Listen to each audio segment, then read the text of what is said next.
Hello students, welcome back to my channel. आज हम बात करने वाले हैं 12th क्लास के चैप्टर इंडियाज एक्सटर्नल रिलेशंस के बारे में। बट उस चैप्टर को शुरू करने से पहले मैं आप सबको थैंक यू बोलना चाहती हूँ, क्योंकि मेरे चैनल पे 201 सब्सक्राइबर्स हो गए हैं एंड 201 जो है वो बहुत ही शुभ नंबर है जिसपे मैं ये वीडियो अपलोड कर रही हूँ। तो thank you so much to all of you and I hope जल्दी से ये 300, 500, 1000 जो है और उसको भी क्रॉस कर जाए। तो आप सब मुझे सपोर्ट करते रहिएगा। तो चलिए अब वापस आते हैं इस चैप्टर पर, इंडियाज एक्सटर्नल रिलेशंस। जैसे कि नाम ही बता रहा है कि यहाँ पर जो बात हो रही है वो इंडिया के रिलेशनशिप्स की हो रही है with rest of the world. अभी तक हमने जो चैप्टर पढ़ा उसमें हमने इंडिया की प्लानिंग पढ़ी कि किस तरीके से तीनों प्लान्स आए थे, किस तरीके से फोर्थ प्लान में हमें प्लान हॉलीडे लेना पड़ा था और क्या ऑल ओवर द वर्ल्ड जो है वो सिचुएशन चल रही थी इंडिया के कॉन्टेक्स्ट में। अब हम पढ़ेंगे कि इंडिया का बाकी उसके नेबर्स और आउटसाइड वर्ल्ड के साथ क्या रिलेशनशिप था। स्पेशली यहाँ पर फोकस में रहेंगे चाइना, पाकिस्तान, यूएसएसआर, इन्हीं के बारे में जो है हम पढ़ेंगे, क्योंकि हम जानते हैं कि यूएस और यूएसएसआर जो है उनकी वजह से कोल्ड वॉर पॉलिटिक्स जो है वो इंटरनेशनल सिनेरियो में चल रही थी।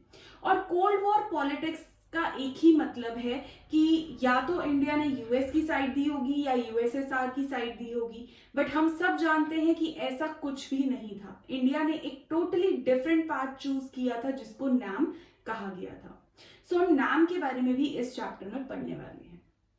तो सबसे पहले हम बात करेंगे कि वर्ल्ड का सिनेरियो क्या था इस फेज के दौरान, वर्ल्ड में क्या क्या हो रहा था। इंडिया और इंडिया जैसी और बहुत सारी छोटी कंट्रीज न्यूली डीकॉलोनाइज हुई थी। उन्होंने ब्रिटिशर्स, पोर्चुगीज, इन सब रूल से या फ्रांस के रूल से खुद को बाहर निकाला था। तो एक डीकॉलोनाइजेशन के फेज से बाहर आने के बाद उनके सामने बहुत सारे जो है चैलेंजेस थे जो देखने को मिले। सबसे पहला चैलेंज था अपनी इकोनॉमी को सेटअप करना, अपनी इकोनॉमी को एस्टैब्लिश करना। ये सब हमने फर्स्ट चैप्टर वाली वीडियो कोल्ड वॉर एरा में पढ़ा था और इसका लिंक ये है, आप सबने इसे देखा होगा। मैंने लास्ट वीडियो पीस वाली में भी इसके बारे में बात की थी। सो कोल्ड वॉर एरा के दौरान हमने ये सारी स्टोरी पढ़ी थी कि किस तरीके से इंडिया ने किसी भी एक पोल को ना चुनते हुए नाम को चुना था और नाम से उसे क्या क्या फायदे हो रहे थे। ऐसा ही कुछ रेपिटेशन जो है वो इस चैप्टर में किया गया है with a little more detail, जिसपे हम जाएंगे। सो वर्ल्ड सिनेरियो की अगर मैं बात करूं तो सारी कंट्रीज जो हैं वो डीकॉलोनाइज हो रही थी। सब के सब अपने आप को कॉलोनाइजेशन के पीरियड से बाहर निकाल रहे थे और अपनी पॉलिटी और इकोनॉमी को प्लान कर रहे थे। अब उनके पास क्वेश्चन था कि हमें डेमोक्रेसी को चुनना है या हमें कम्युनिज्म को चुनना है या हमें कोई और ही यूनिक मॉडल जो है वो फॉलो करना है। क्या हमें मोनार्की की तरफ जाना है या हमें कॉन्स्टिट्यूशनल मोनार्की की तरफ जाना है। और ये सारे जो क्वेश्चंस थे उनके आंसर्स जो हैं उनको लाइव एग्जाम्पल के तौर पर मिल रहे थे from the western world. So western world को देखकर वो सीख भी रहे थे और अपनी इकोनॉमी को और अपनी पॉलिटी को प्लान करना भी जो है वो सोच रहे थे। इंडिया के बारे में हम सब जानते हैं कि इंडिया ने एक बहुत ही डिफिकल्ट पाथ चुना था डेमोक्रेसी का, फ्री एंड फेयर इलेक्शंस का। हमने देखा कि कैसे इलेक्शंस इंडिया में कंडक्ट कराना सबसे बड़ा चैलेंज था और किस तरीके से कहा गया था कि नेहरू या इंडिया काश इस दिन तक रहें कि वो उस डेमोक्रेटिक डिसीजन को लेने के लिए अपोलोजाइज कर पाए। बट हम सब जानते हैं कि इंडिया कैसे फ्लाइंग कलर्स से एक डेमोक्रेटिक कंट्री प्रूव हुआ। ऑल्दो यहाँ पर मुझे याद आता है कल का एक इंसिडेंट जो रिपब्लिक डे का इंसिडेंट था, हम सबके लिए कितना शॉकिंग था और हमारी डेमोक्रेटिक कंट्री के लिए एक ब्लैक आई के रूप में उसने काम किया on the day of republic. So ऐसे जो मोमेंट्स हमारी डेमोक्रेसी में आते हैं तो वो हमें एक क्वेश्चन मार्क लगा देते हैं India is the largest democracy वाले क्वेश्चन पे। सो एक इंसिडेंट जो है वो किस तरीके से हमारे पूरे इतने सालों की मेहनत, इतने सालों की कमाई हुई रेप्यूटेशन को इंटरनेशनल एरिना में किस प्लेस पर ले जाता है, that always need to be kept in mind while we take any decision. So coming back, हमने एक डेमोक्रेसी का पाथ चुना था। जब हम डेमोक्रेसी की बात कर रहे थे, हमने बोला डेमोक्रेसी होनी चाहिए और फ्रीडम होनी चाहिए, राइट्स होने चाहिए। तो ये पाथ जो है वो हमने चुना इन अ वर्ल्ड सिनारियो जहां पर बहुत सारी कंट्रीज मोनार्की में कन्वर्ट हो रही थी। और अगर मैं इंडिया के नेबर्स की बात करूं तो Bhutan was a monarchy, Nepal was a monarchy, China communism follow कर रहा था, पाकिस्तान में मिलिट्री रूल था, डिक्टेटरशिप थी। तो कोई भी हमारा जो नेबर था आसपास का वो भी डेमोक्रेटिक नहीं था। तो उस टाइम पे इंडिया के लिए डेमोक्रेसी को चुनना एक बहुत बड़ा चैलेंज था और बहुत सारे क्रिटिसिज्म को भी इनवाइट कर रहा था। जितने भी फॉरेन रिलेशंस इस टाइम पर बन रहे थे ऑल ओवर द वर्ल्ड, वो सिर्फ यूएस और यूएसएसआर दोनों कैंप्स के आसपास बन रहे थे। यूएस और यूएसएसआर दोनों ही टू डिफरेंट पोल्स थे। हमने डिस्कस किया था इसको कोल्ड वॉर वाली वीडियो में कि ये टू डिफरेंट पोल्स थे जिनके अराउंड सारे रिलेशनशिप्स जो हैं वो फॉर्म हो रहे थे all over the world. So India को भी इन्हीं के आसपास जो है वो अपने फॉरेन रिलेशंस डेवलप करने थे। तो इंडिया ने एक इंडिपेंडेंट पाथ चुना था जिसको हम नैम या नॉन अलाइन मूवमेंट कहते हैं। हम सभी जानते हैं कि इंडिया ने बोला था कि ना मैं यूएस को चुनूंगा ना यूएसएसआर को, क्योंकि मैं नियो कॉलोनियलिज्म के चक्कर में नहीं फंसना चाहता। मैं नहीं चाहता कि इतनी मुश्किल से मुझे जो इंडिपेंडेंस मिली है उसको मैं गवा दूं। जो थोड़ी बहुत इकोनॉमी मेरी बच गई है उसको मैं आने वाले वॉर्स में या कोल्ड वॉर लड़ने में लगा दूं। तो मैं अपनी डेवलपमेंट पे फोकस करना चाहता हूं और इंडिपेंडेंट फॉरेन पॉलिसी सॉवरेनिटी को रखना चाहता हूं और इसके लिए मैं नैम को चुनता हूं। और इंडिया के साथ साथ 4 और मेंबर्स भी थे जिन्होंने इसको सपोर्ट किया। ये सारा कुछ हम कोल्ड वॉर वाली वीडियो में डिस्कस कर चुके हैं। तो अगर आपने वो वीडियो नहीं देखी है उसे जरूर देख ले, क्योंकि वो एक बेस है इसका और इससे पहले वाले बहुत सारे चैप्टर्स का। तो आपको थोड़ी सी आसानी हो जाएगी अगर आप वो वीडियो देख लेंगे तो अब हम बात करते हैं नैम के बारे में। अब एक सिचुएशन इमेजिन करिए जहां पर पाकिस्तान जो हमारा नेबर था उसने यूएस को ज्वाइन कर लिया था। हम सब जानते हैं पाकिस्तान सियाटो का मेंबर था, नेटो का भी मेंबर था। सो पाकिस्तान ने पूरे तरीके से मिलिट्री अलायंस ज्वाइन कर लिया था यूएस का। उधर अगर मैं चाइना की बात करूं तो क्योंकि चाइना एक कम्युनिस्ट कंट्री थी तो उसके यूएसएसआर के साथ जो रिलेशंस थे वो बहुत अच्छे थे इन द बिगनिंग। बाद में प्रॉब्लम्स क्रॉप अप हुई थी बट इन द बिगनिंग बहुत अच्छे रिलेशनशिप्स थे बिटवीन चाइना एंड यूएसएसआर। तो हमारा एक नेबर जो था वो यूएसएसआर की साइड था और एक नेबर जो था वो यूएस की साइड था। वहां पर इंडिया के लिए नैम चुनना अगेन एक बहुत बड़ा चैलेंज था जिसके अगेंस्ट अमेरिका जो है वो स्टैंड हुआ और कंटेनमेंट ऑफ नेहरू की पॉलिसी जो है वो यूएस ने फॉलो की। इसको हम इंडो यूएस रिलेशंस पे एक सेपरेट वीडियो मेरे चैनल पे आएगी, उसमें मैं डिस्कस करने वाली हूँ, तो आप उसे जरूर देख लें। सो कंटेनमेंट ऑफ नेहरू जब यूएस ने प्रैक्टिस किया तो एक ऐसी सिचुएशन आ गई जहां पर इंडिया और यूएस के रिलेशंस बहुत ज्यादा स्ट्रेन हो गए, क्योंकि यूएस ने अवॉइड करना शुरू कर दिया इंडिया को एंटी यूएस देख करके। उनको लगा कि हमने जो नाम चुना है वो टोटली एंटी यूएस है और इसलिए वो हमारे अगेंस्ट हो गए। लेकिन यूएसएसआर क्योंकि हमारा बहुत अच्छा फ्रेंड था, हम जानते हैं हम रूपी रूबल ट्रेड कर रहे थे उसके साथ और बहुत ही अच्छे और फ्रेंडली रिलेशंस जो हैं वो इंडिया और यूएसएसआर के थे। तो उसकी वजह से यूएसएसआर ने हमें नैम पे सपोर्ट दिया कि ठीक है अगर आप इंडिपेंडेंट रहना चाहते हो तो हमें कोई प्रॉब्लम नहीं है, हम आपको सपोर्ट करते हैं आपकी इंडिपेंडेंट फॉरेन पॉलिसी में। तो जहां यूएसएसआर से हमें थोड़ा बहुत सपोर्ट मिल रहा था वहां यूएस हमारे टोटली अगेंस्ट था कि इंडिया जो है वो एंटी यूएस पॉलिसी फॉलो कर रहा है और हम उसे सपोर्ट नहीं करेंगे। यहाँ पर जो है प्रॉब्लम बहुत ज्यादा क्रॉप अप होनी शुरू हो गई बिटवीन इंडिया एंड यूएस और जिसकी वजह से रिलेशंस जो है वो बहुत सालों तक स्ट्रेन्ड रहे अनटिल एंड अनलेस जब तक यूएसएसआर जो है वो डिसइंटीग्रेट नहीं हो गया, यानी 1991 तक इंडो यूएस रिलेशंस जो हैं वो बहुत ज्यादा स्ट्रेन्ड रहे थे। एफ्रो एशियन यूनिटी की अगर मैं बात करूं तो जैसे कि टॉपिक ही बताता है Afro Asian, Africa and Asia. Africa और एशिया क्योंकि सेम हिस्ट्री से गुजरे थे, सेम प्रॉब्लम्स उन्होंने फेस की थी, कॉलोनाइजेशन की, पॉवर्टी की, इकोनॉमिक डेप्रिवेशन की, पॉलिटिकल सिस्टम स्ट्रांग ना होने की, तो इसलिए उनके बीच में यूनिटी एस्टैब्लिश हो सकती थी, ऐसा नेहरू मानते थे। नेहरू कहते थे कि क्योंकि इनकी हिस्ट्री एक जैसी है, इनका फ्यूचर भी एक जैसा हो सकता है।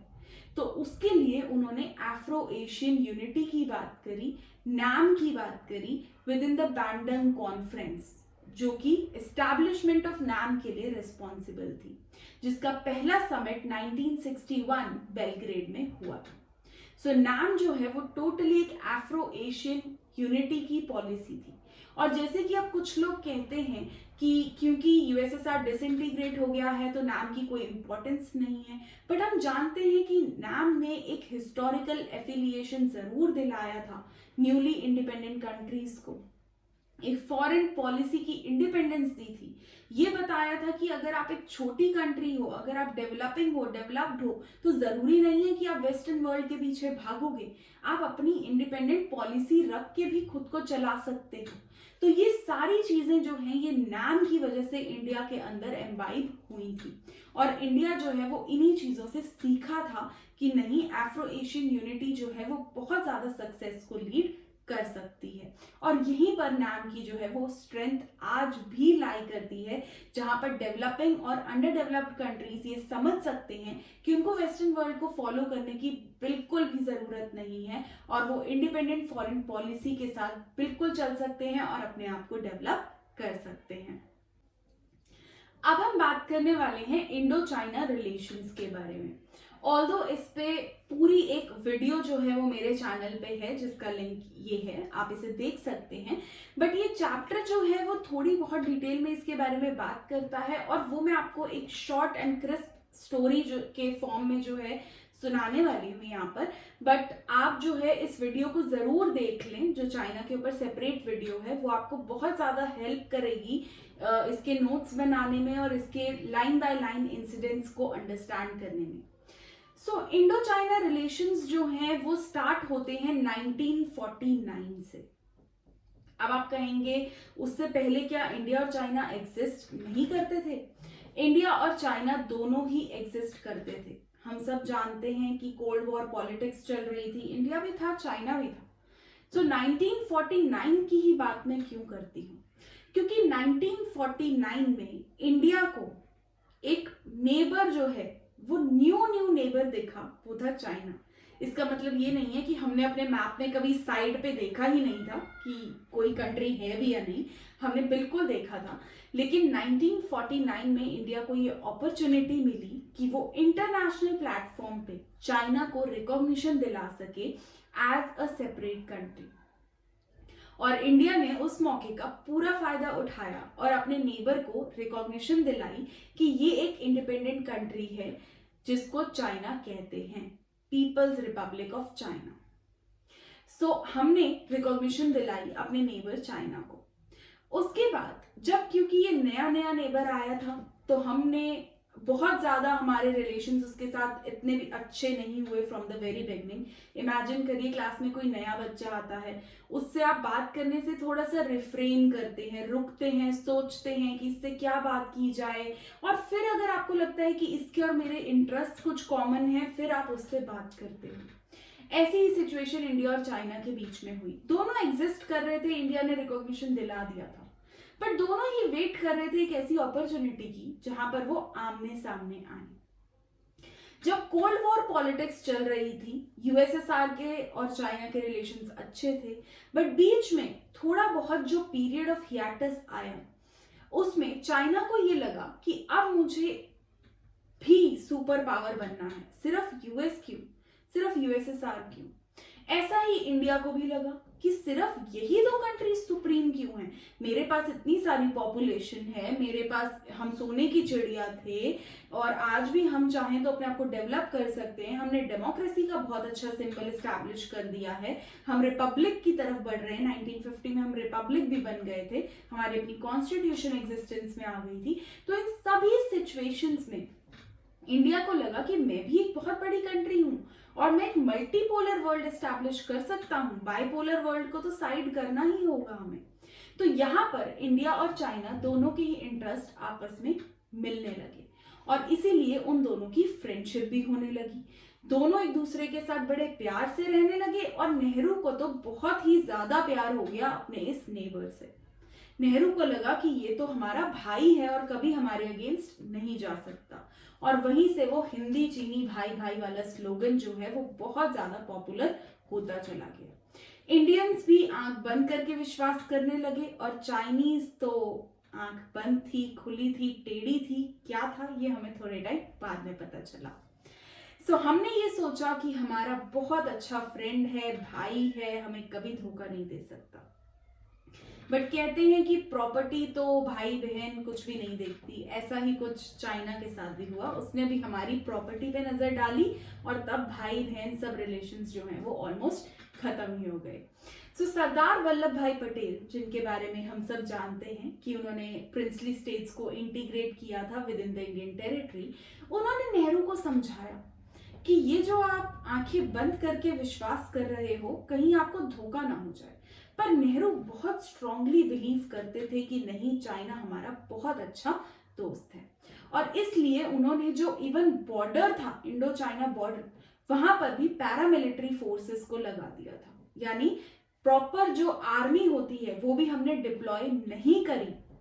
हमें लगा हमें आर्मी की जरूरत ही नहीं है, क्योंकि ऑब्वियसली मेरा भाई है, मुझ पर अटैक थोड़ी करेगा। बट बहुत जल्दी हमने पंचशील साइन कर लिया, हम बहुत अच्छे फ्रेंडली रिलेशंस में जो है आगे बढ़ते चले गए। लेकिन सून जो है चाइना को लगा कि नहीं, मैं तो बहुत बड़ी पावर हूं, और हम जानते हैं कि चाइना की जो ज्यादातर पॉलिसीज रही हैं वो एनेक्सेशन से रिलेटेड रही हैं। चाइना अपने आप को एक्सपैंड करना चाहता है और वही उसकी मेजर पॉलिसीज रही हैं आज तक।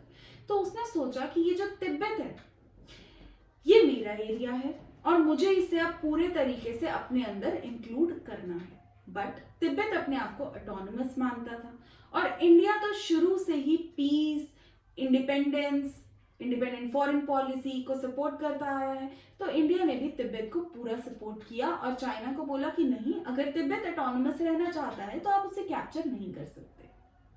वहां पर चाइना ने इंडिया को याद कराई पंचशील पॉलिसी कि देखिए, आपने हमसे पंचशील साइन किया है कि हमारे इंटरनल मैटर्स में आप इंटरफेयर नहीं करेंगे, और ये हमारा इंटरनल मैटर है।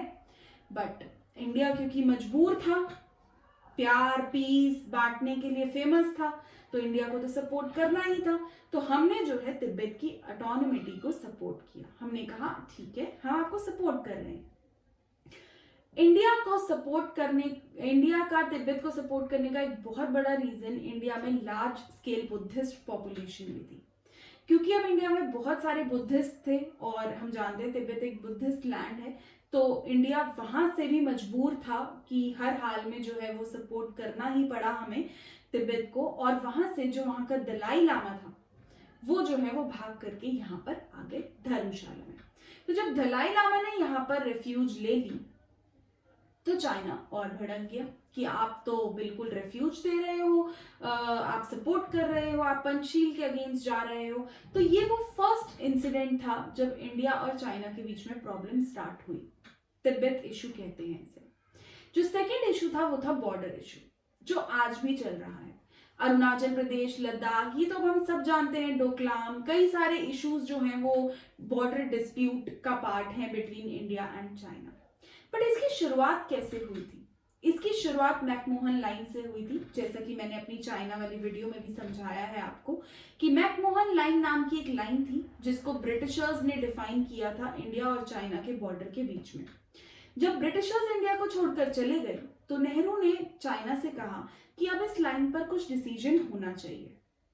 बट क्योंकि चाइना उस टाइम अपनी एक्सपेंशनिस्ट पॉलिसी को नहीं दिखाना चाहता था और इंडिया को भी अपने भाई पे बहुत भरोसा था, तो बार बार बोलने के बाद भी इस पर डिसीजन छोड़ दिया गया। चाइना ने बोला कि हम कभी भी इस लाइन पे डिस्कस कर सकते हैं, देयर इज नो हरी, और इंडिया ने भी भाई पे भरोसा करके उस लाइन को वैसे ही रहने दिया। बहुत जल्दी इंडिया को ये रियलाइज होना शुरू हो गया कि अरुणाचल प्रदेश और लद्दाख की तरफ से इंट्रूजन जो है चाइना की साइड से शुरू हो गया है, और बहुत ही जल्दी अरुणाचल प्रदेश और लद्दाख के कुछ पार्ट्स चाइना के मैप में दिखने लगे, यानी वो उसे क्लेम करने लगे एज देयर ओन टेरिटरी।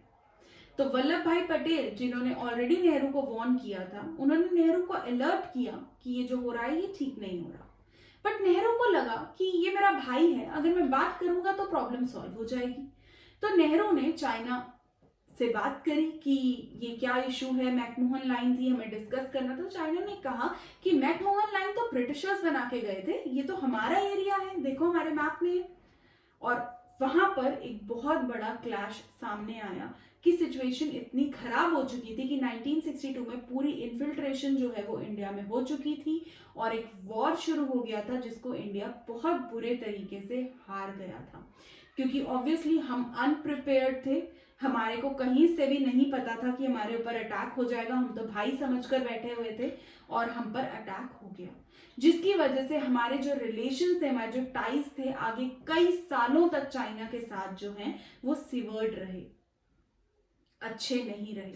और इसी की वजह से कहीं ना कहीं पाकिस्तान ने भी 1965 का एडवांटेज लिया और सोचा कि क्योंकि 1962 में चाइना जीत गया तो 1965 में मैं भी जीत सकता हूं, इंडिया से अगर चाइना जीत गया तो मैं भी जीत सकता हूं, और इसीलिए 1965 में उसने भी हम पर अटैक किया। सो इंडो पाक जो है वो हम पढ़ेंगे अपनी नेक्स्ट वीडियो में। इंडो चाइना तक मैंने आपको समझा दिया, आइए अब इसके कुछ नोट्स देख लेते हैं। ओके, सो जो वर्ल्ड था 1960s में, उसमें फॉरेन रिलेशंस पूरे दोनों कैंपस के अराउंड बिल्ड थे, यूएस और यूएसएसआर के।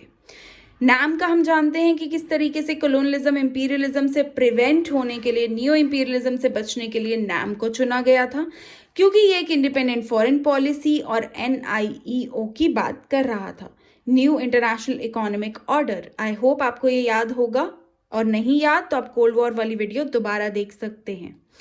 पाकिस्तान जो है वो अलाइन हो गया था विद यूएस, और इस वजह से इंडो यूएस रिलेशंस जो हैं वो बहुत ज़्यादा स्ट्रगल करने लगे थे, क्योंकि यूएस ने कंटेनमेंट ऑफ नेहरू यानी नेहरू को अवॉइड करना शुरू कर दिया था। एफ्रो एशियन यूनिटी की जब बात आई तो नेहरू ने बैंडंग कॉन्फ्रेंस में नाम को चुना, जिसका फर्स्ट समिट जो है वो बेलग्रेड 1961 में हुआ था। नाम के बारे में भी पूरी इंफॉर्मेशन कोल्ड वॉर वाली वीडियो में प्रेजेंट है। अब बात करते हैं इंडो चाइना रिलेशंस की। मैंने आपको बताया कि 1949 में हमने रिकॉग्निशन दिलाया था। नेहरू इतना प्यार करते थे कि पंचशील और हिंदी चीनी भाई भाई की बात आई थी। तिब्बत और दलाई लामा वाला केस बहुत ही ज़्यादा फ्राइटनिंग था। अरुणाचल प्रदेश लद्दाख वाला केस भी, और उसकी वजह से 1962 का वॉर हुआ, टाइज सिवर हो गए, और इंडिया में भी दो पार्टीज का फॉर्मेशन हो गया, CPI जो यूएसएसआर को सपोर्ट करती थी और CPIM जो चाइना को सपोर्ट करती थी। सो ये पार्टी यूएसएसआर के टोटली अगेंस्ट थी, क्योंकि इस टाइम जो है चाइना और यूएसएसआर के बीच में भी आइडियोलॉजिकल क्लैशेस शुरू हो गए थे। Welcome back guys, I hope आपको ये चैप्टर अभी तक समझ में आ गया होगा। इंडो पाक को हम नेक्स्ट वीडियो में डिस्कस करेंगे। अगर आपको इसमें कोई भी डाउट हो तो आप कमेंट सेक्शन में लिख सकते हैं, और आप इंस्टाग्राम पेज पे भी अपने डाउट्स लिख सकते हैं, उसे जरूर जरूर जरूर फॉलो कर लीजिए। ये वीडियो अच्छी लगी तो लाइक शेयर कमेंट करना बिल्कुल भी ना भूलें। चैनल को सब्सक्राइब नहीं किया तो कर लीजिए, 300 पे जाना है अब हमें जल्दी से। And I will see you soon on Saturday, क्योंकि अब वेडनेसडे एंड सैटरडे ही वीडियो जो है वो चैनल पे अपलोड होगी। Till then take care of yourself, thank you.